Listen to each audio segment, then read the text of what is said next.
Hello, family. What's up, everyone? Good morning, good afternoon, good evening. Shalom. Assalamu alaikum. Peace to all of you. Peace, love, and blessings. This is yours, Mugi. And in this video today, I want to share with you some tricks on how you can construct yourself a good goat house. But before we get in today's video, or before we continue, I want to request you, all the viewers who have not subscribed yet, to please subscribe to Candid Farmers. And also head over to our second channel, Mugi's Corner, and also subscribe right there. The link is in the description. So let's get into the video. See, family, there is no standard when it comes to constructing your goat house.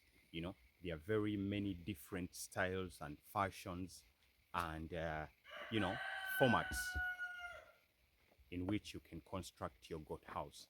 But in this video, I'm going to give you the basics. See, recently, among the new goat farmers or the new generation of goat farmers, we are seeing a lot of how to construct a modern goat house, how to construct, I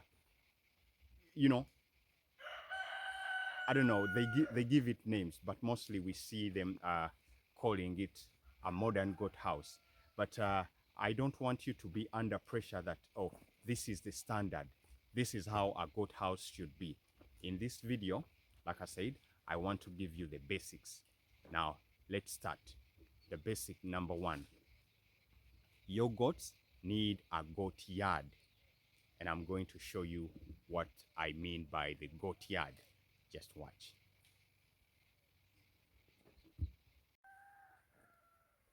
When we talk about a goat yard, family, we mean a gazetted area just outside your goat house. It has to be a gazetted area, like just as this that we constructed or we set up. So this yard allows you to do a lot of things. The goats love it also. So if you want to give your goats some water, it is easy to give them water in the goat yard. If you are doing some counting of your goats, let us say you're counting for for some reason, you want to count your goats. So you have this yard, you can just easily have your goats from the goat house, coming into the yard, or from the yard going into the goat house. That is why a yard is important. Also, the other reason why the goat yard oba oluja is important to goats is that if you want to supplement, let us say you are rearing your goats on a free range system or free range method of goat rearing. So it allows you to supplement. So you can see, for example, our goats, they are right here. They are not so many at the moment, but we can easily give them more food in their yard. Okay, so that is basic number one, that you need a yard. So we are going to go to basic number two now.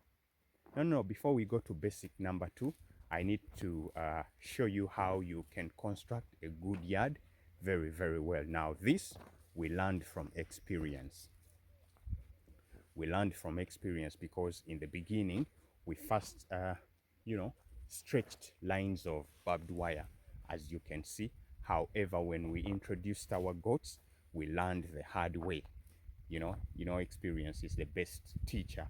So, guys, please do not use barbed wire while constructing your goat yard, because goats can push through the barbed wire very, very easily. And also, this barbed wire, while they are trying to push through to escape, go out of the yard, it can pierce them, hence causing injuries to their skin. So what I would strongly advise, if you're able to use what is it called, a chain link. If you're able to use a chain link, that is much better. Or also, if you're able to get these obuti buno babuyita batya? Do you see these other lines that these sticks that are running horizontally, which we added to prevent the goats from escaping from the yard, right? So you can use those, and just make sure that they are about half an inch, half an inch, half a foot apart. The first one from the floor, it should be half a feet from the floor to the first one. Then from the first one to the second one, it should also be another half a feet, because these goats, when they are too wide, the separation between the boundaries that you're creating, when the separation is too wide, they can squeeze through. Guys, goats are very, very flexible animals. It can squeeze through a very, very narrow point, so you don't want that. Let's go to basic number 2. Lastly, on the point of your yard, while gazetting your yard, I recommend that the height of the barrier of the fence of the yard, you make it at least 2 meters high, because remember, the goats too jump high up. So if you make it very short, they can easily jump over. So any fence that you make, bear in mind that goats jump up. So let it be a little bit high for them to jump over. Basic number 2. Now guys, your goats need aeration. So make sure that in your goat house, these goats are able to or air can flow in and out easily. So I would not recommend that you build a wall for your goat house. You may fear that, the goats will be cold. No, the goats do not have a problem of being cold. So just as you can see, we constructed our goat house. We used these sticks, and then we nailed them on the side of the poles. So in our goat house, you can see that the goats can get fresh air. Air can go into the goat house and outside the goat house. So that is basic number 2.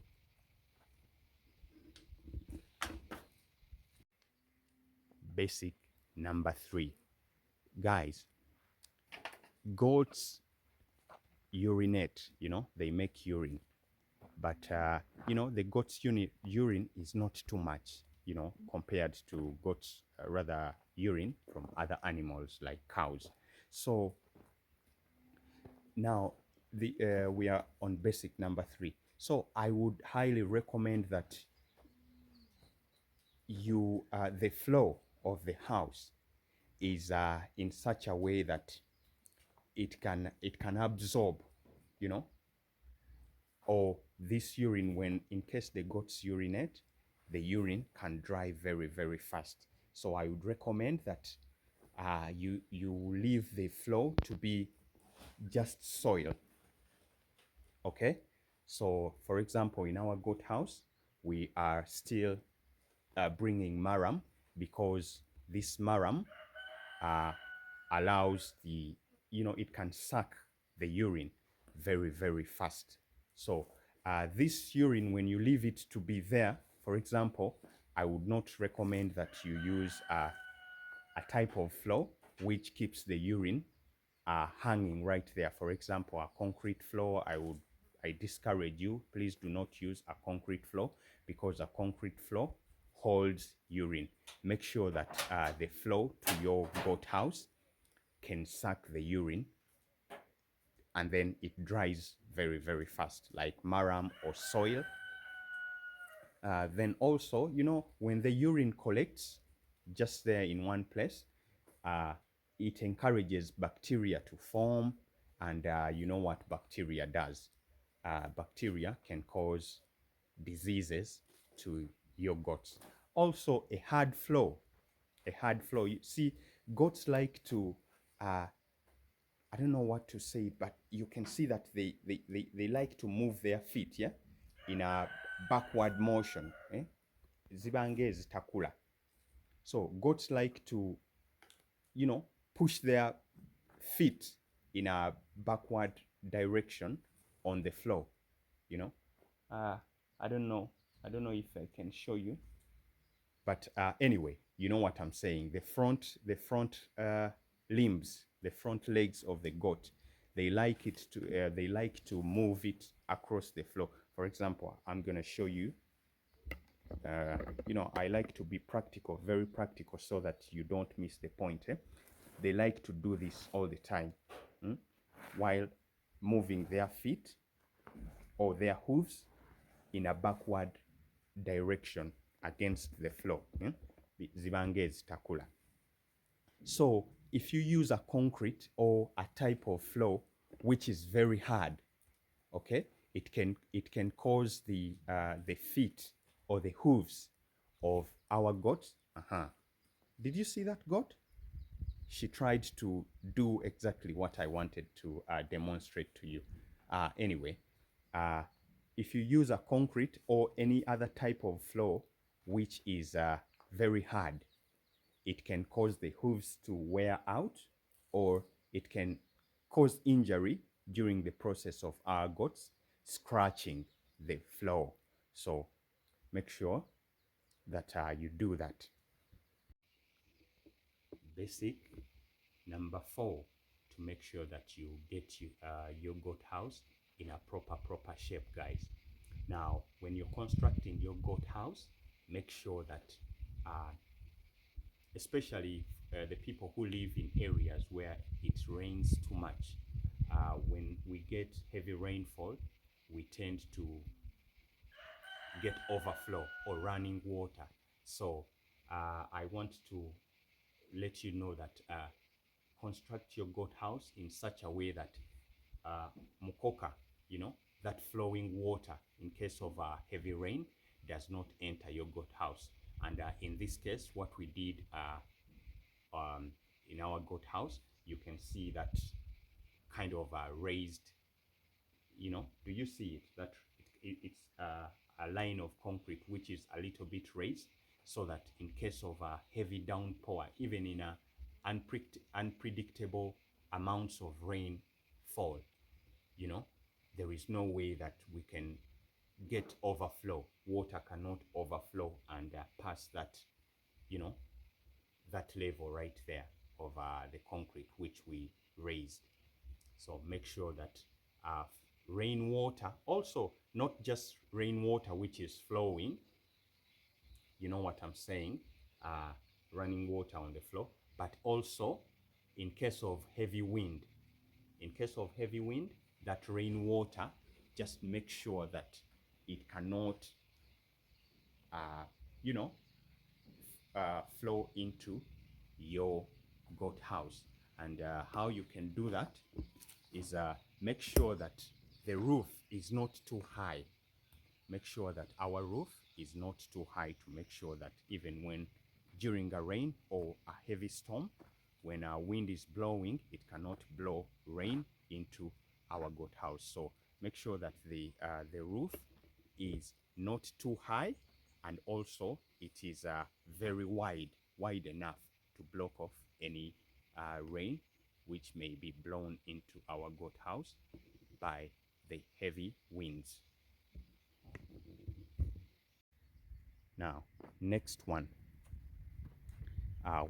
If you decide to use poles, like eucalyptus poles or any other types of poles, make sure that you, what is the right word to use? Make sure that you protect the part of the pole which is under the soil. Remember, uh, the pole, this type of pole, eucalyptus, anything that can rot, this pole can rot. So make sure that you protect the part of the pole which is under the ground, the part that may rot. So I would encourage you, or I would advise you to use 2 layers, okay? When you're going to plant these poles under the ground, make sure you first wrap it up with a PVC. Is it a PVC or that plastic bag? Then please, to ensure that it is durable, double up with a layer of plastic. This plastic bag is the first layer, but remember, we are constructing our goat house for decades. So make sure that you double up the first layer. Let it be a layer of plastic bag like this, or some people call it PC something. There is a technical name, the builders will know. Then double up, use 2 layers, please. You can also use flexible plastic. There are plastics, plastic materials that you can wrap around the pole. If you cannot find a flexible plastic material to wrap around for your double surface, also you can use a flexible steel. It is a flexible steel. What is it called? It is a steel, it's like a roof, steel sheet. It is very flexible. You can wrap it around on top of your plastic bag. This will help the water, any water, not to reach the pole. Also, it will protect the pole from ants. Guys, ants like to eat these poles. So the other thing as well, make sure that the protection, is at least 2 feet above the surface. Make sure the protection is 2 feet above the surface. Now this will ensure that water or ants or any other thing that may attempt to damage the pole that is under the ground, just to make sure the pole is protected. Now, also the other thing that I encourage you to do, use concrete. Concrete helps to keep the pole intact and in one position, so that it is strong enough. Another thing to consider while constructing your goat house, please ensure that you provide enough space, as much space as possible. These goats, sometimes they like to sit down, sometimes they like to stand up. Then also, they fight due to, as they compete for so many things. They fight as they compete for food, as they compete for space. So make sure that you provide enough space for our goats in our goat house. So please make the goat house as big as possible. Of course, putting in consideration very many factors: the finances, the budget, and the space that you have on your farm. But it's important that you provide enough space, as much as you can. Thank you so much for watching this video. Please make sure you like, comment, subscribe, click the notifications bell so that you never miss a video. You will be notified every single time I put out a video. Otherwise, those are the basics on how you can construct your goat house. Don't forget that you are doing goat farming as a business, so you do it for a profit. Make sure that the money that you spend on constructing your goat shed is as minimal as possible, while putting the basics into consideration, so that you ensure durability and strength of your goat house. Now, the extra money, oh my God, the extra money that you would have spent to build a very expensive goat shed, why don't you invest that money into buying more goats? So think about it. Peace, love, blessings. Until next time, goodbye for now.